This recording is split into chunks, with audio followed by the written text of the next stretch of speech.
معجزہ شکل القمر یعنی چاند کو دو ٹکڑے کر دینا۔ بسم اللہ الرحمن الرحیم۔ شروع اللہ کے نام سے جو بڑا مہربان نہایت رحم کرنے والا ہے۔ محترم ناظرین و سامعین، السلام علیکم۔ ناظرین، سرکار دو عالم صلی اللہ علیہ وسلم اللہ تعالیٰ کے آخری نبی بن کر اس دنیا میں تشریف لائے۔ اللہ کریم نے جس طرح دیگر انبیاء کرام کو مختلف معجزات عطا فرمائے، اسی طرح سرکار دو عالم صلی اللہ علیہ وسلم کی ذات کو سراپا معجزہ بنا کر دنیا میں بھیجا۔ آپ سے پہلے تشریف لانے والے تمام انبیاء کرام کسی ایک خاص معجزہ کے ساتھ محسوس شہرت رکھتے تھے۔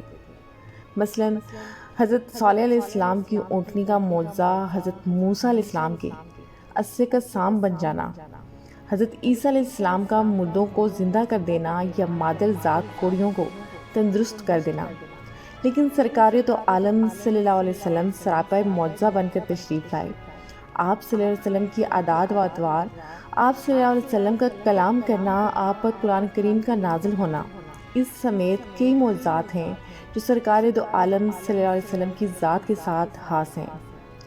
ناظرین، اگر کہا جائے تو بے جا نہ ہوگا کہ تمام انبیاء کے معجزات کو سرکار دو عالم صلی اللہ علیہ وسلم کی ذات میں جمع کر دیا گیا، لیکن جس معجزے کا ذکر آج ہم کرنے جا رہے ہیں وہ ایسا معجزہ ہے جو آپ صلی اللہ علیہ وسلم سے قبل کسی نبی کو عطا نہ ہوا، اور وہ معجزہ شکل القمر کا ہے، یعنی چاند کو دو ٹکڑے کر دینا۔ چاند کو دو ٹکڑے کر دینے والا معجزہ ایک ایسا واقعہ تھا جس نے پورے عالم عرب کو حیران کر دیا، اور اس کی اہمیت اس لحاظ سے مسلم ہوگی کہ اس معجزے کی تصدیق کے لیے خصوصی طور پر اللہ کریم نے سورہ قمر کی آیات نمبر 1 سے لے کر 3 نازل فرمائیں، جس میں اللہ کریم نے ارشاد فرمایا، قیامت قریب آ گئی ہے اور چاند شک ہو گیا، اور اگر وہ کوئی نشانی دیکھتے ہیں تو منہ پھیر لیتے ہیں اور کہنے لگتے ہیں یہ بڑا زبردست جادو ہے۔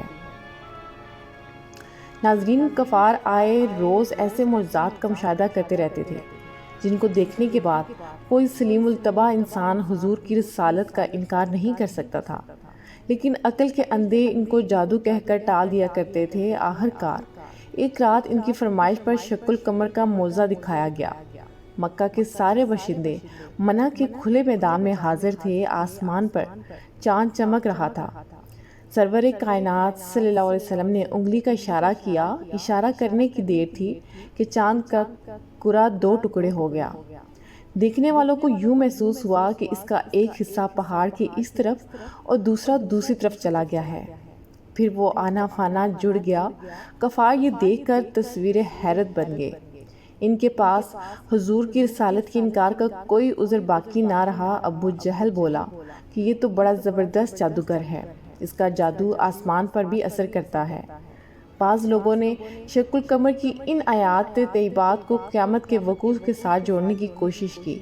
انہوں نے اس کی تشریح و تفسیر میں یہ بیان کیا کہ دراصل یہ قیامت میں پیش آنے والا واقعہ ہے جس کی طرف قرآن کریم کی آیات میں اشارہ کیا گیا ہے، لیکن کثیر احادیث ثابت کرتی ہیں کہ یہ شکل القمر کا واقعہ حضور اکرم کی حیات طیبہ میں ہوا تھا۔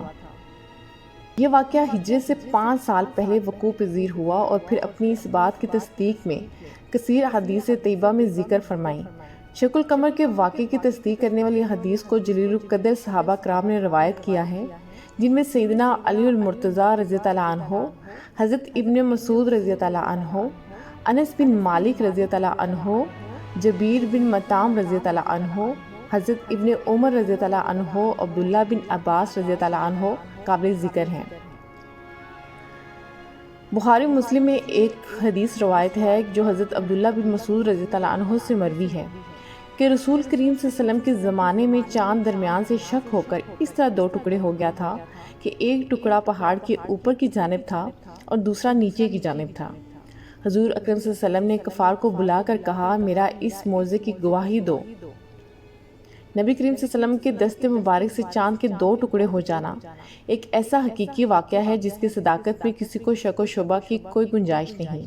اس واقعے سے متعلق روایات کو راویوں کی ایک بڑی جماعت نے بیان کیا ہے، اور ان کے واسطہ سے بے شمار محدثین نے ان روایات کو نقل کیا ہے۔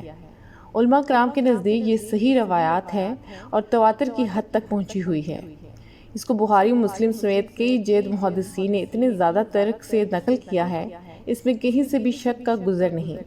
لیکن سب سے بڑی بات یہ ہے کہ خود قرآن کریم نے اپنی آیات طیبات سے اس واقعے کی صداقت کی گواہی دی، کیونکہ اگر اس واقعے کو محض قیامت کی نشانیوں کے ساتھ جوڑ دیا جائے تو پھر وہ آیت ذکر کرنے کی ضرورت نہ رہتی جس میں کفار کی طرف سے کہا گیا یہ تو کھلا جادو ہے۔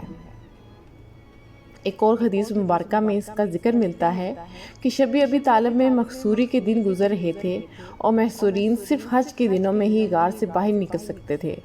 مقاطع کا دوسرا سال چل رہا تھا اور حج کے ایام تھے۔ سرکار دو عالم صلی اللہ علیہ وسلم اپنے صحابہ کرام کے ساتھ منع میں تشریف فرما تھے۔ آسمان پر چاند بھی پورے جوبن پر تھا۔ ابو جہل، ولید بن مغیرہ، عاص بن وائل وغیرہ نے اپنے دیگر ساتھیوں کو جمع کر کے رسول اللہ صلی اللہ علیہ وسلم کے سامنے یہ سوال اٹھایا کہ اگر آپ سچے ہیں تو چاند کے 2 ٹکڑے کر کے دکھائیں۔ سرکار دو عالم صلی اللہ علیہ وسلم نے فرمایا کہ اگر میں ایسا کر دوں تو کیا تم ایمان لاؤ گے؟ سب نے کہا ہم ایمان لائیں گے۔ حضور اکرم صلی اللہ علیہ وسلم نے اللہ تعالیٰ سے دعا فرمائی اور چاند کی طرف انگلی کر کے اشارہ کیا تو چاند کے 2 ٹکڑے ہو گئے۔ چاند کا ایک ٹکڑا کوہ ہرا کے اوپر تھا اور دوسرا اس کے دامن میں تھا۔ آپ صلی اللہ علیہ وسلم نے ہر کافر کو نام لے کر پکارا اور کہا اے فلاں بھی فلاں گواہ رہنا، اے فلاں بھی فلاں گواہ رہنا۔ سب لوگوں نے چاند کے ٹکڑے اچھی طرح دیکھ لیے۔ 2 ٹکڑے ایک دوسرے سے اتنی دوری پر ہو گئے تھے کہ بیچ میں ہرا پہاڑ نظر آ رہا تھا، لیکن کفار نے اس پر کہا یہ جادو ہے۔ ابو جہل نے کہا اس معاملے کی مزید تحقیق کریں گے، اگر یہ جادو ہوا تو صرف ہم لوگوں پر ہی ہو سکتا ہے جو لوگ یہاں پر موجود نہیں ہیں یا دوسرے شہروں اور ملکوں میں ہیں، ان پر تو جادو نہیں ہو سکتا۔ چنانچہ دور دراز کے لوگ جب آئے اور ان سے چاند کے ٹکڑے ہونے کے حوالے سے پوچھا جاتا تو سب اقرار کرتے کہ ہم نے بھی چاند کے 2 ٹکڑے ہوتے دیکھے ہیں۔ صحابہ کرام رضوان اللہ اجمعین میں سے حضرت عبداللہ بن مسعود، حضرت حذیفہ اور حضرت جبیر بن مطعم رضی اللہ عنہ اس کے عینی گواہ تھے جو موقع پر موجود تشریف فرما تھے۔ کثیر صحیح حدیث کے باوجود بعض لوگ اس بات کا انکار کرتے ہیں اور یہ کہتے ہیں یہ واقعہ قیامت کے وقت وقوع پذیر ہوگا۔ اس واقعے کا انکار کرنے والے کہتے ہیں کہ اگر ایسا واقعہ پیش آیا ہوتا تو ساری دنیا میں اس کی دھوم مچی ہوتی۔ اس زمانے کے مورخ اپنی کتابوں میں اس کا ذکر کرتے، علم نجوم کے ماہرین اپنی تصنیفات میں یہ واقعہ نقل کرتے۔ یہ واقعہ رات کو اچانک پیش آیا تھا اور لوگوں کو کیا خبر تھی کہ ایسا واقعہ وقوع پذیر ہونے والا ہے کہ وہ بے تابی سے اس کا انتظار کرتے۔ رات کو کیا خبر کہ آن کی آن میں کیا وقوع پذیر ہو گیا۔ اگر کوئی اس وقت جاگ بھی رہا ہوتا تو ممکن ہے کہ وہ کسی اور کام میں مشغول ہو اور اس نے اس طرف توجہ نہ کی ہو، یا توجہ کی ہو اس نے دیکھا بھی ہو لیکن وہ ان پڑھ ہو، لکھ نہ سکا ہو، یا لکھا ہو تو پھر شق القمر کا واقعہ دراصل حضور اکرم صلی اللہ علیہ وسلم کی شان نبوت کا خوبصورت اظہار تھا۔ اس میں ایک تو حضور اکرم صلی اللہ علیہ وسلم کی شان واضح ہوئی تو دوسری طرف سرکار دو عالم صلی اللہ علیہ وسلم کے اختیار کا بھی تذکرہ ہوا۔ آپ کا اختیار محض زمین پر نہیں بلکہ آسمان پر موجود چیزوں پر بھی چلتا ہے۔ تمام مخلوق آپ کے اشارے کی تابع ہے۔ آپ چاہیں چاند کو 2 ٹکڑے کر دیں، پسند فرمائیں تو غروب ہوتا ہوا سورج واپس لے آئیں، آپ پسند فرمائیں تو اللہ آسمان سے بارش نازل کر دے اور خواہش کریں تو اللہ تعالیٰ بارش واپس لے لے۔ حضور اکرم صلی اللہ علیہ وسلم کو عطا کردہ معجزات کا تذکرہ اتنا طویل ہے کہ یہ مختصر مضمون اس کا متحمل نہیں ہو سکتا۔ صرف یہی کہنا چاہتی ہوں کہ چاند کے 2 ٹکڑے ہونے کا واقعہ حضور اکرم صلی اللہ علیہ وسلم کی نبوت کی صداقت کی دلیل اور آپ کے اختیارات کا اظہار ہے اور آپ کے بے شمار معجزات میں سے ایک معجزہ ہے۔ ہر دور میں علماء کرام نے سرکار کے موجودات کا شرح و بسط کے ساتھ بیان کیا ہے اور بندہ مومن کے ایمان کو تازہ کیا ہے۔ دعا ہے کہ اللہ کریم ہمیں آقا دو عالم صلی اللہ علیہ وسلم کی محبت عطا فرمائے۔ ناظرین، امید کرتی ہوں کہ آپ کو میری یہ آج کی ویڈیو پسند آئی ہوگی۔ اگر آپ میرے چینل پر نئے ہیں تو میرے اس چینل کو سبسکرائب، لائک اور شیئر ضرور کر دیں۔